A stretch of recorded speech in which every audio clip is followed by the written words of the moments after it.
Hey everyone, welcome to Homestead Corner. I'm Jenny and today I want to talk about food storage tips.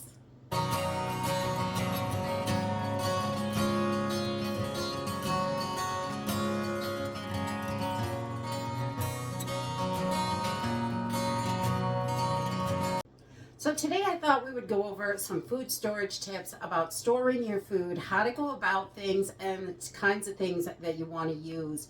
I get a lot of questions in emails and I try to answer them all, but sometimes it gets a little overwhelming and I miss some. So I definitely think that it's a good idea to go over our food storage, how we process things, what kind of things we need, and what things are good for what. I see a lot of questions about botulism and being concerned about home canned goods. And I honestly, from looking at the numbers on the CDC, I wouldn't be concerned about home canned food. I would be more concerned about store-bought food because that's where most of the botulism in this country comes from, not from home canned food. So there's lots of things that we can do to make sure that our food is packaged properly to last the very longest that it can and hold the nutritional value the best that we can. So I thought I'd just go over a few things today, and hopefully anybody that's new to storing food or food storage can learn a few things to help them and make things easier for them, because it really isn't difficult. It's just a matter of learning the different processes and what they're for. So let's jump in and go over a few tips and tricks. So the first thing I thought we would talk about would be freeze-dried foods. We can get them from a ton of different companies. I prefer Thrive. That's just what I like. So, but whatever one you like, it's going to work exactly the same way. You want to check your cans for dates when they were produced. A lot of times they will put a production date on these, but they will not put an expiration date on them or a best by date. Sometimes they do put that best by date on there, and that is handy, but you want to check, like on your Thrive food, all of your cans have the year right on them and how many years it's going to be good on the shelf. As long as this is sealed up, it is going to be good for 25 years from that manufacture date until you open it. If you wait 25 years, it's still going to be good. Once you open this can, so let's say it was made 2 years ago or last week, who knows, but you know when it was manufactured by that date, and sometimes it has the best by date, but once you open this, it is not going to be good for 25 years. This seal is not airtight. It is going to allow moisture to get in, and once you open your cans, 99% of them are going to be good for about 1 year, except for if you use the freeze-dried pork from Thrive Life, that is only good for about 6 months once you open it because of the fat content, and you know, everything does absorb moisture from the air. That's the importance of having everything sealed airtight. We want to make sure everything's airtight. So good for 25 years until you open it, and then you've only got about a year on this, and that goes with all freeze-dried foods. Once you open it, you want to use that up so it's not going to go bad. They're too expensive to just let them, you know, rot in the cabinet, so eat it up. Your bagged meals, your freeze-dried meals that you buy in a bag, no matter what brand you buy, they're in a Mylar packaging, and this one is good for 20 years, I believe. Yeah, it's got 20 years right on the back, and you should be able to find right down here, you've got your information for, or somewhere on the package, depending on the brand, when it was packaged. So you know you've got 20 years from that date, this is still going to be good. If you set this in your pantry just like this, you have to be concerned about rodents. These are really easy to chew through, any kind of Mylar bag. So if you're using just a standard Mylar bag and packing your own, or if you're buying them, you want to make sure you are storing these inside of some kind of solid container, whether it be a heavy duty tote or a bucket, a trash can, whatever you decide to use. They're all sealed up so the container doesn't have to be airtight because these are.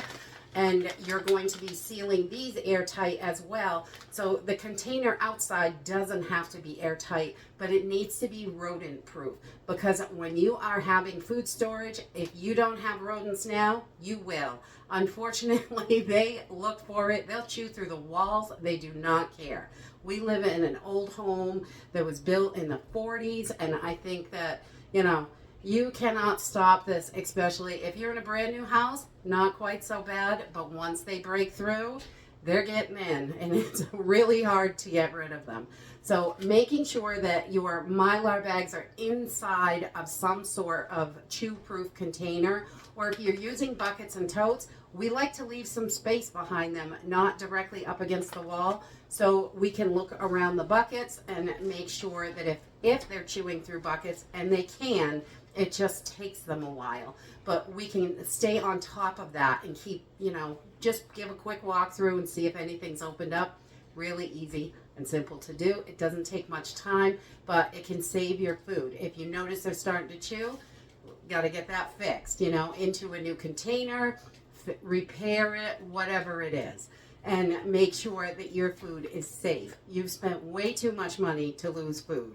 And also with Mylar bags, these can be quite difficult. We have a heat sealer, and you have to lay the bag down to put it in the heat sealer. If you're trying to fill your packages up really full, that is going to spill out. It's going to wreck your seal. It can do all kinds of problems. I found that just a hair straightener is so much easier than dealing with a heat sealer.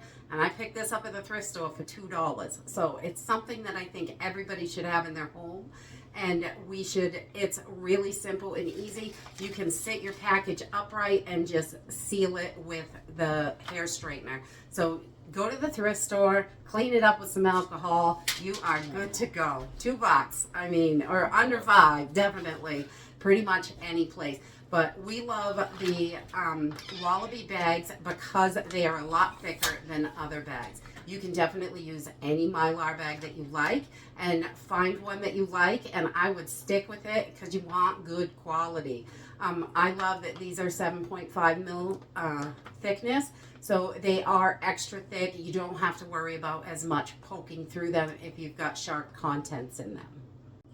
Another thing that I see a lot of that people are confused with or don't understand, maybe they weren't told directly exactly how to do it, and it can be confusing because we use it for multiple different things, is vacuum sealers. There are tons of options out there. If you want to go with a traditional, like a food saver or a seal-a-meal, you can go that way. If you want to vacuum seal jars, you want to make sure that that vacuum sealer has an accessory port on the top, so you can plug in your little lid and hose.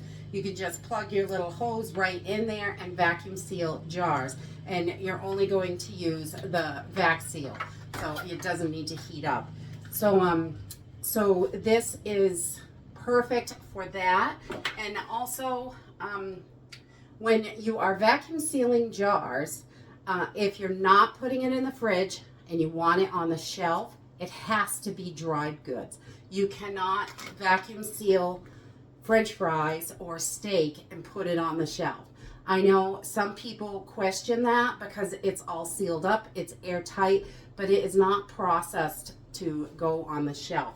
And you cannot skip your canning process for liquid items. You still need to can them. Vacuum sealing, if you're gonna do jars, if I vacuum seal this jar of cranberry juice, it has to go in the refrigerator. It is not shelf stable. It must be canned to go on the shelf. So like juices, things like that, fruit juices, we water bath can, but our dry goods, this is where the vacuum sealing comes in really good. You can vacuum seal these jars, just fill them up with your dry goods. Use your little vacuum seal, either this sort of little, this is a rechargeable USB vacuum sealer. The bottom comes off so you can do wide mouth, or you can add the bottom back on and do small mouth, which is great. Or if you have this style, you can get the just a wide mouth or just a small mouth, depending on what you want. And you can even get them so you get one of each. So you've got both. And that's always handy. So making sure that when you are vacuum sealing, if it is wet food, it has to go in the refrigerator. If it's fresh or wet, anything like that. Dry goods can be vacuum sealed and put directly on the shelf. And that is going to keep them airtight so no bugs can get in there, and you can keep them nice and safe. And pasta, beans, rice, oats, all of those dry goods, your flours, your wheat berries, anything dry like that, barley, there's tons of things that you can vacuum seal in jars, and that's all you have to do to them, and they're going to last for decades on the shelf, as long as they're cool, dark, and dry. And another thing I wanted to share is a brake bleeder. If you are vacuum sealing, this is a wonderful item to have in your food storage. They make these for brakes, but these nice heavy duty metal ones, they run around $20. I put the little end on there so it will fit in, and then I just hold this in the hole. It is not going to stay on its own, unfortunately, but you can just hold it in the hole, pump it up until you get the jar sealed that way. And this is no electricity. It's excellent for grid down, and another must-have. We have a long-term grid down, having this is going to help you definitely. I would not use this on the brakes and then food, but you know, if you use it on food, you could use it on the brakes later. I just wouldn't bring it back for the food. The next question that I get a lot is about canning. Do I water bath can it or pressure can it? What equipment do I need? Things like that. Water bath canning is very basic and simple. You can use any pot that you have with a lid. It's going to work. You're just putting your jars in. It needs to be taller than your jar. So you need to have about 1 inch of water over the top. Sometimes I go 2 inches. I just kind of fill it up. As long as it's in the pot, staying in, it'll be okay. But your jars have to be covered over the seal. And that's part of a debate, I would say, because you can also use a steam canner, which does exactly the same thing. And there's only a tiny bit of water in the bottom and your jars are barely in it. So, but the steam itself will do the work of the water bath canner. They work exactly the same. I particularly don't love steam canners because the cover doesn't fit right. They don't all latch on. They can be a pain in the butt. And if they're not fitting exactly perfect, your little gauge on top is not going to be quite right, which is not good. You want to make sure that you're processing properly, and if your gauge isn't right, that can cause problems. So I prefer just water bath canning. You can buy a water bath canner. It's bigger, holds more jars, and it's deeper, which is great, and I think you can get them under $40. They used to be around $20 before the pandemic, but you know, the prices of everything is ridiculous. So any pot will work as long as you've got a lid. And you can take and if you don't have a rack for the inside, you don't want your jars sitting directly on the bottom of the pan. So for years and years, when I first started canning, I put a washcloth in the bottom. You just throw it in the bottom, put the water in, and then when the jars are jiggling, they're jiggling on this soft cloth, not on the hard metal. So you're not going to get cracked jars. This worked perfectly for years for me. So you do not have to have a canner. It does not have to be a specific thing. A rag will work. If you've got a bunch of old canning lids, I have seen people put these together with zip ties and just fit it right into the bottom of your pot that you're going to be using, and you can set your jars on top of those. You just want to make sure your zip ties are laying flat and they're not going to make your jars rock around too much. So that will work as well. Or a cake rack. If you have a small cake rack that you cool cakes on that's round and it fits in your pot, I've used that too. That works beautifully. So whatever you have is going to work. It has to be taller than your jar, and you want an inch of water over the top to make sure your jars are getting processed properly. And you're going to do that with your high acid foods. So we water bath can our cranberry juice, any fruit that we have, any kind of jams, jellies, anything loaded with sugar, syrups, toppings, like if you make a strawberry like syrup with chunks of strawberries in it for an ice cream topping or a cake topping, those all are going to go into your water bath canner because they are high acid. When you're looking at vegetables and meat, or this is chicken fajitas that I did, it's got black beans in it, so it looks nasty, but it's delicious. So whenever we can anything like that, those low acid foods, I use a pressure canner for a time saver. In the United States, the USDA says that's it, you can only use a pressure canner, but most people around the world do not have access to pressure canners. They're sterilizer. Eventually they started selling them as canners, and lots of people buy them, and they are wonderful, and it does cut your processing time way, way down. If I was to put these potatoes in a water bath, I have to can those in boiling water for 3 hours. Or my chicken fajita mix, that's gonna go 3 hours.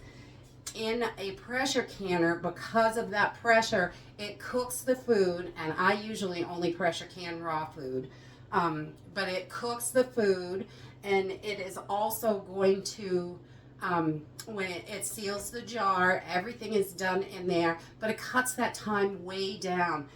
Quarts, this only has to go for 90 minutes for meat. Potatoes are only 40 minutes. So it really is a much faster process, and I love the pressure canner because of that, because it's a time saver and it really does a great job. But is it absolutely necessary? No, it isn't. You can water bath everything, and it can be done with water bath. It really extends your time and takes a lot longer. And in a grid down situation, you're going to be hard pressed to get your pressure canner to work at all, because it is extremely difficult to keep the fire at a steady temperature, to keep your pressure. You're not going to be able to keep the pressure exactly where you want it, and that makes it extremely difficult. So grid down situations, water bath, definitely. Putting it on the fire, as long as you can keep it boiling, which isn't difficult on a open fire or a barbecue or whatever you're doing, just keep it rolling, and as long as it's boiling, it's going to work on there. So I highly recommend having a water bath canner, because there's lots of stuff you can can with it, and in a grid down situation, you are going to want a water bath canner, because your pressure canner is going to be way too hard to regulate, and you're not going to be able to move for 3 hours other than feeding the fire, if you can even keep it up there. So I definitely recommend water bath canning and pressure canning when you can.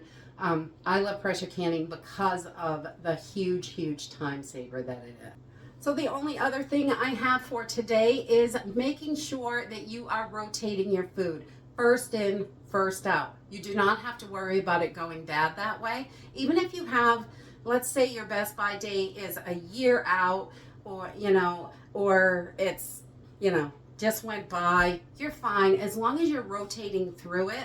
And you may not get to that year out until a year and a half, which is still going to be just fine. Over time, your food does lose a little bit of nutrition. It may lose a little texture or color, but making sure you're rotating it, we really don't have an issue with that as long as we keep it rotated.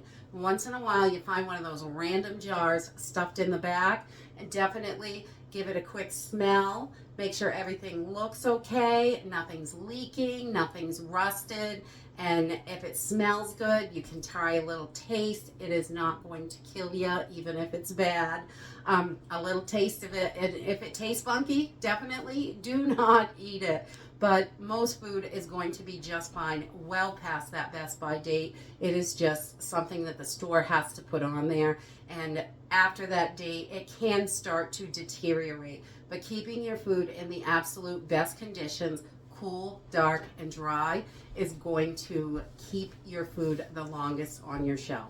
And when we say cool, I'm talking 40 to 60 degrees is the best temperature for your food storage, because if it's a little bit cooler, if it gets too hot, if you put it in the attic and you have extreme swings from 120 to freezing at night, your food is going to go bad like that. But making sure it's in some sort of controlled environment so it can stay within that 20 range. Even if it hits 75, it's not going to go bad. Even 80, but you don't want it freezing because that can blow up your cans, and you don't want that. Even your store cans, your home canned, any of that. You want to make sure that you are keeping that at a regular temperature the best you can. And I do understand, and we have an issue in the summertime, our food storage can sometimes peak up to 75, 80, but I've never had an issue, and we try to keep it as low as possible. When it gets too hot and sticky, I will put a fan in there just to make sure. Even if it's hooked up to a little generator, or if I have to plug it in, I will, but just to keep that air moving, well ventilated, and make sure that your food is going to last the longest. We cannot afford to waste food in this economy, and getting it as soon as we can, as much as we can, helps us in the future. Because like today, I noticed that a 20-pound bag of sugar before the pandemic was $8.43 at our local Walmart, and today, 20 bucks. That is crazy. It's $1 a pound for plain old cane sugar Walmart brand. And it just shocks me, the prices. But making sure we get it as soon as we can, because this isn't going away anytime soon. And in the event of emergency, you're going to have what you need, and you are going to get it at the cheapest price possible.